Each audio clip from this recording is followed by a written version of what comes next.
महिलेची सगळ्यात मोठा दागिना म्हणजे तिची आबरू असती। मला खूप समजावलं माझ्या हिंदू बांधवांनी। माझे मीम्स बनवतो,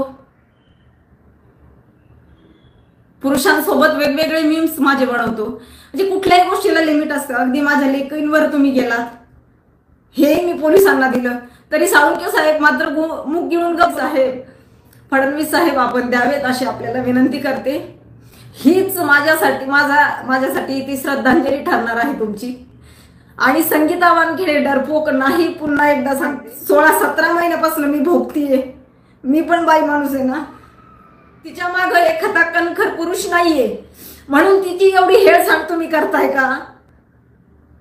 खूप प्रामाणिकपणे फडणवीस साहेब, खूप प्रामाणिकपणे मी सपोर्ट केलाय तुमच्या महायुतीला इलेक्शन काळात सुद्धा। ज्या पद्धतीत इंस्टाग्रामवर माझ्या मीम्स बनवलेल्या आहेत ना,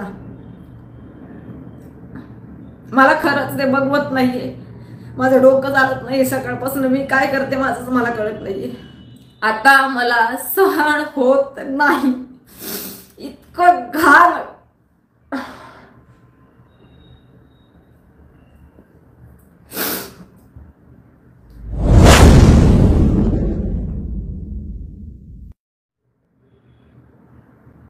मी आता जे बोलणार आहे ते पूर्णपणे मी शुद्धीत आहे आणि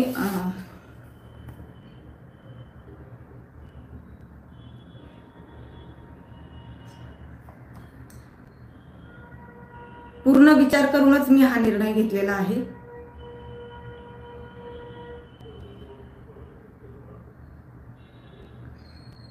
गेल्या 16 महिन्यापासून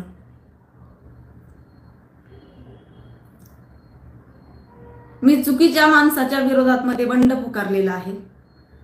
अगदी करोडो लोक त्याची माझ्या विरोधात आहेत, होते, आता नाहीये, करोडो लोक माझ्या विरोधात होते। त्याही वेळेला मी माझ्या भूमिकेवर ठाम होते, कारण या माणसाच्या या मागण्यांमुळे किंवा याच्या चुकीच्या धोरणांमुळे समाजाचं नुकसान होत होतं, हे मला दिसत होतं आणि ते मला सहन झालं नाही। त्यामुळं मी त्याच्यावर आवाज उठवला।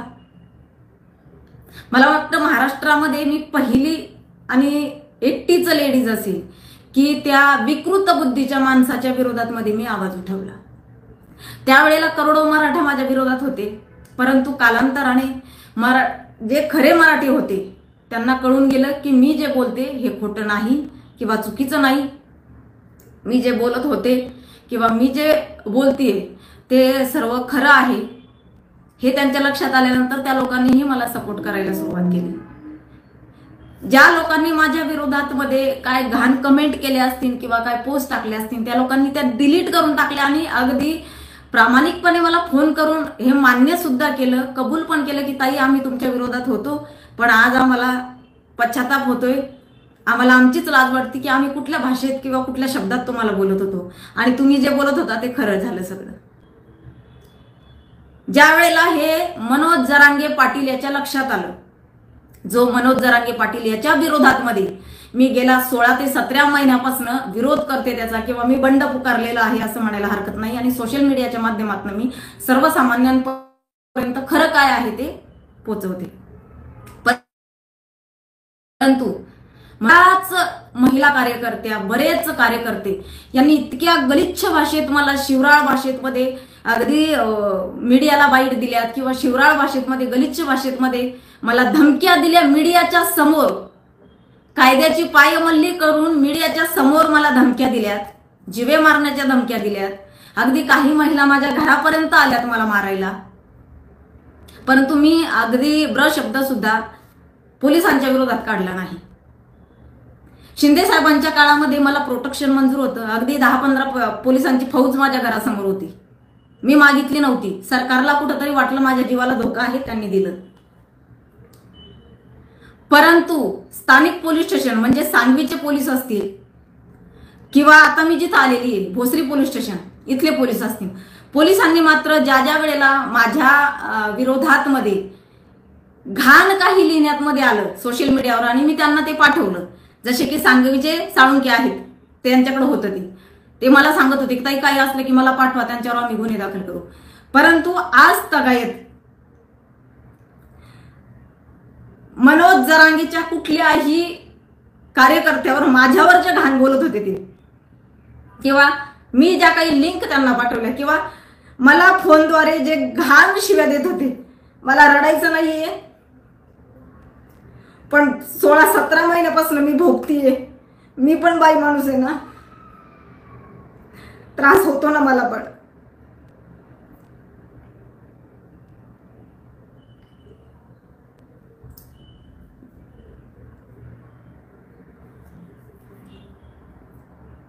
वारंवार मी पोलिसांना कळवलं, परंतु पोलिसांनी मला काय सल्ला दिला, साळुंखे साहेब मला म्हणायचे, ताई फोन बंद करून ठेवा ना. म्हणजे काय फोन बंद करून ठेवा म्हणजे काय? माझ्या अभिव्यक्ती स्वातंत्र्यावर तुम्ही गदा आणताय. तुम्हाला कायद्याची अंमलबजावणी करायची नाही, तुम्हाला कामं करायची नाहीत. तुम्ही लोक मला सल्ला देत होते की तुम्ही फोन बंद करून ठेवा, म्हणजे तुम्हाला फोन येणार नाही, लोक घाण बोलणार नाहीत, तुम्ही नंबर बदला, हे सल्ले मला देत होते. परंतु मी डगमगले नाही. मी ना नंबर बंद केला ना फोन बंद केला.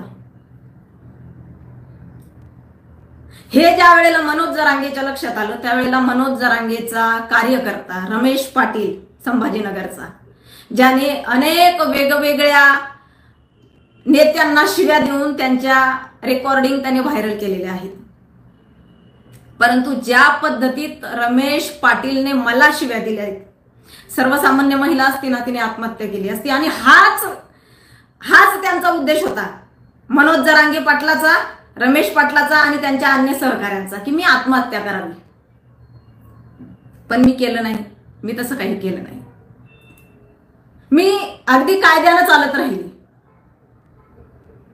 रमेश पाटलाने मला शिव्या देऊन तो तिथपर्यंतच थांबला नाही, फोनवर शिव्या देऊन, तर त्याने ते व्हायरल केलंय सोशल मीडियावर. म्हणजे किती त्यांची हिंमत, विचार करा. कशामुळं?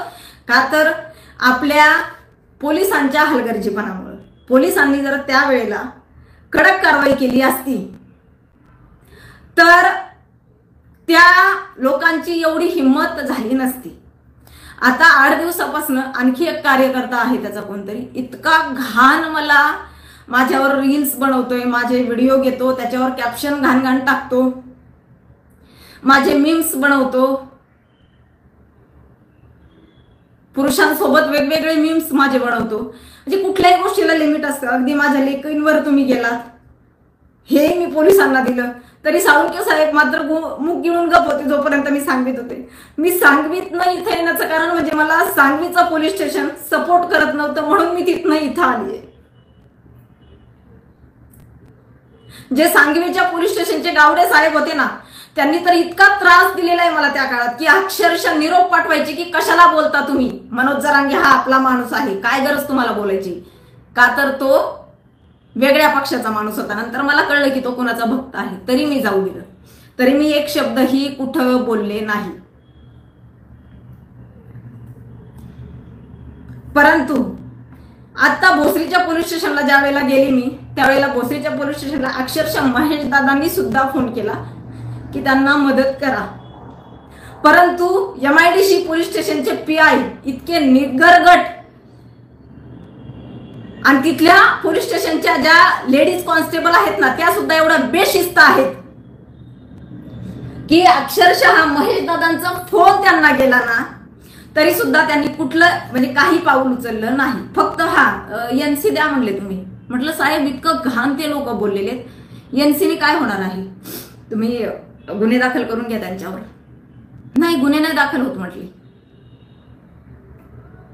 मी किती वेळ तिथं थांबले की तुम्ही FIR नोंदवा.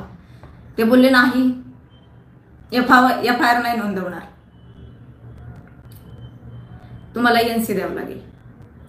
आज मी हे क्लिअर करते की मला संपवणार आहे, एवढं लक्षात ठेवा.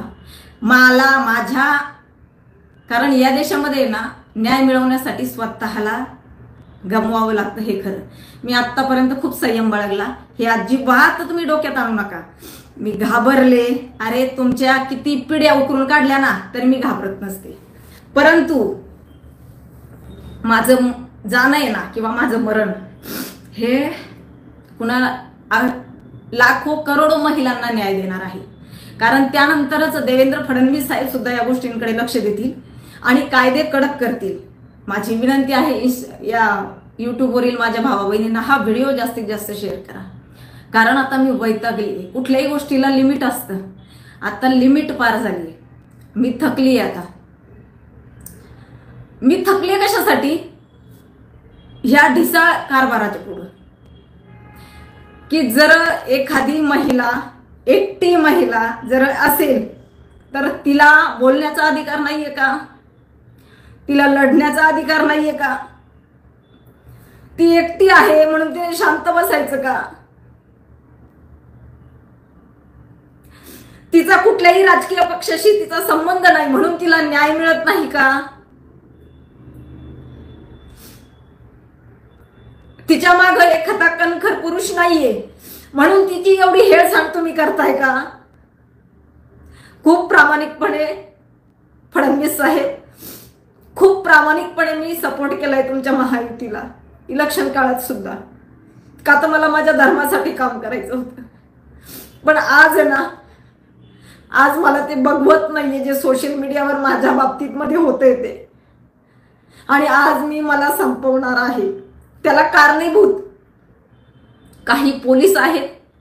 आणि प्रत्येक महाराष्ट्रातल्या पोलीस स्टेशनला मला विनंती करायची आहे की ज्या वेळेला पीडित महिला तुमच्याकडे येते ना तेव्हा तिला न्याय द्यायचा प्रयत्न करा. हलगर्जीपणा करू नका रे. प्रत्येकीमध्ये संगीता वानखेडे एवढी हिंमत नाहीये. ज्या पद्धतीत इंस्टाग्रामवर माझ्या मीम्स बनवलेल्या आहेत ना, मला खरंच ते बघवत नाहीये. माझं डोकं चालत नाही. सकाळपासून मी काय करते माझंच मला कळत नाहीये. जेवढे मला त्रास देणारे आहेत, माझ्या मोबाईलमध्ये डेटा आहे मी ठेवलेला, त्या लोकांवर पोलीस प्रशासनाने कारवाई करावी. आणि पोलीस प्रशासनाला कारवाई करण्याचे आदेश गृहमंत्री साहेब फडणवीस साहेब आपण द्यावेत अशी आपल्याला विनंती करते. हीच माझ्यासाठी ती श्रद्धांजली ठरणार आहे तुमची. आणि संगीता वानखेडे डरपोक नाही. पुन्हा एकदा सांगते, संगीता वानखेडे आतापर्यंत कोणाच्या बापाला भिली नाही. परंतु माझ्या लेकींना माझ्यामुळे त्रास नको. ज्या पद्धतीत त्यांची सुद्धा बदनामी होते ना, कुठल्याही गोष्टीला ना लिमिट असतं. कुठल्याही गोष्टीला लिमिट असतं. आता मला सहन होत नाही. इतकं घाण.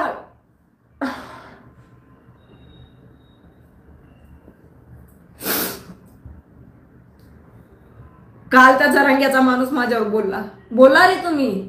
वैचारिक वाद आहेत ना, विचारांचा वाद आहे तो विचारांनी मांडा. तुम्ही जे घाण माझ्यावर जे लावताय ना, फालतू बाई, मला नाही फरक पडत. ते फालतू लोकांनी मला फालतू म्हणल्यावर मला फरकच पडणार नाही. मुळात मध्ये तेच लोक काय आहेत. पण जे घाण माझ्यावर लावतायत ना, काय काय काय घाणेरडं, काही महिला सुद्धा खूप या गोष्टी नाही ना असह्य झालेत मला आता त्या. आणि नाही आता सहन होते. मला माहिती आहे माझ्या देशाला कायदा लागू आहे, संविधान लागू आहे. मीच स्वतः सांगते. हो, डॉक्टर बाबासाहेब आंबेडकरांचे आम्हा महिलांवर खूप उपकार आहेत. कदाचित त्यांचं संविधान नसतं ना, दिवसाढवळ्या महिलांसोबत काय घडलं असं सांगू शकत नाही मी तुम्हाला. म्हणून मी संविधानाची पुजारी आहे, मी वारंवार सांगते. परंतु संविधानाची अंमलबजावणी वर्दीवाले नाही करत आहे. त्यांच्या सोयीनुसार वर्दीवाले संविधानाचा वापर करतायत. पण आता नाही सहन होते मला. जे महाराष्ट्रातल्या जनतेने मला इतके दिवस प्रेम दिलंय भरभरून, त्या जनतेची मी फार ऋणी आहे. माझ्या ओबीसी बांधवांनी, माझ्या हिंदू बांधवांनी, मी जातीचा टॅग लावणार नाही मीच सांगितलं होतं. माझ्या हिंदुत्ववादी विचाराच्या बांधवांनी जो सपोर्ट मला दिलाय, जो आधार मला आतापर्यंत दिलाय, मी खरंच त्यांची ऋणी आहे. की अगदी ताई आम्ही आहोत तुमच्यासोबत, तुम्ही काळजी करू नका.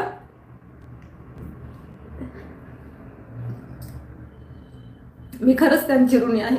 असाच इथून पुढे ह्या अशा महिलांना सपोर्ट करा.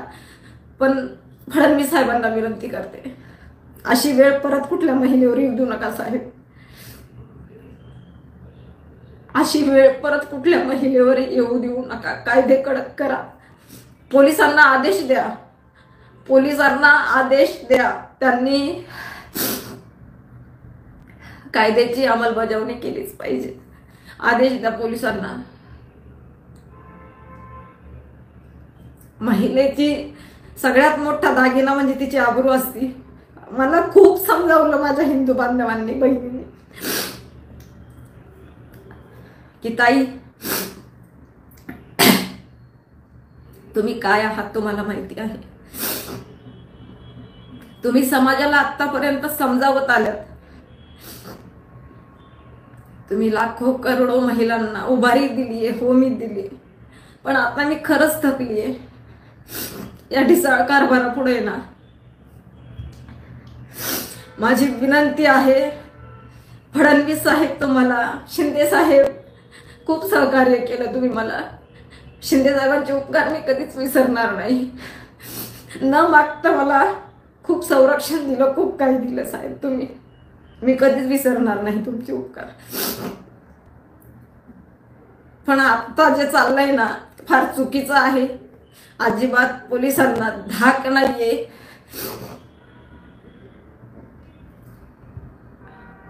मला माहिती आहे मी संपल्यानंतर मात्र मला नक्की न्याय मिळणार आहे आणि सगळ्यांवर कारवाई होणार आहे. शिंदेताई सकाळ सांगून गेल्यात की या देशात नाव होण्यासाठी आणि न्याय मिळवण्यासाठी मरावं लागतं, हे खरं आहे.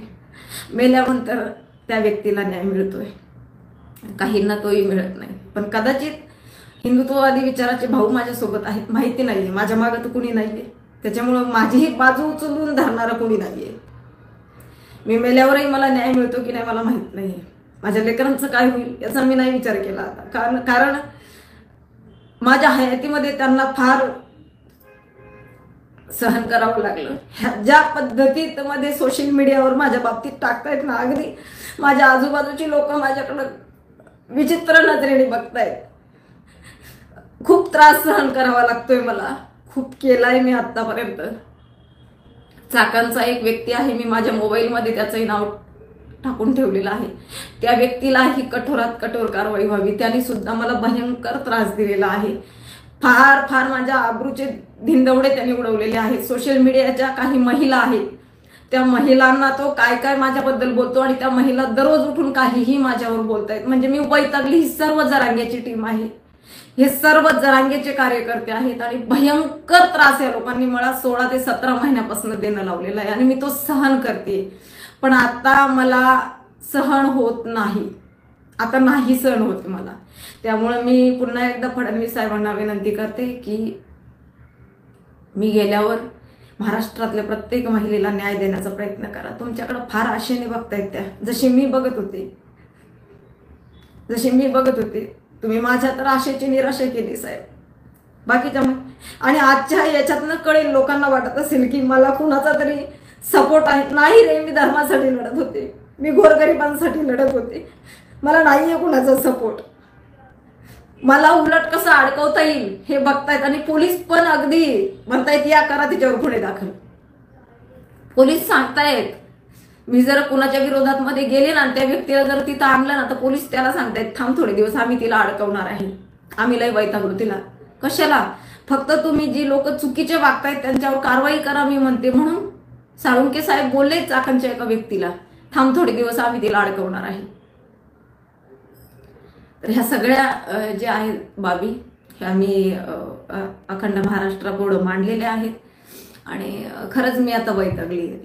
खूप खूप कणखर मी लढाईपर्यंत दिलाय आतापर्यंत, पण आता माझ्याच्याने नाही सहन होते. आणि मी डरपोक नाहीये, पुन्हा एकदा सांगते. फक्त मी या जे माझ्या बाबतीत घडलंय कुठल्याच महिलेच्या बाबतीत घडू नये, कुठल्याच महिलेच्या बाबतीत घडू नये, बस एवढंच सांगेल. फडणवीस साहेब, शिंदे साहेब, असा काहीतरी कायदा तयार करा ना. कुणी हिंमतच केली नाही पाहिजे तो महिलांना असं बोलण्याची. कुणी हिंमतच नाही केली पाहिजे खोटं वागण्याची. विनंती करते तुम्हाला. शेवटचा जय हिंद, जय महाराष्ट्र. जय हिंदू राष्ट्र.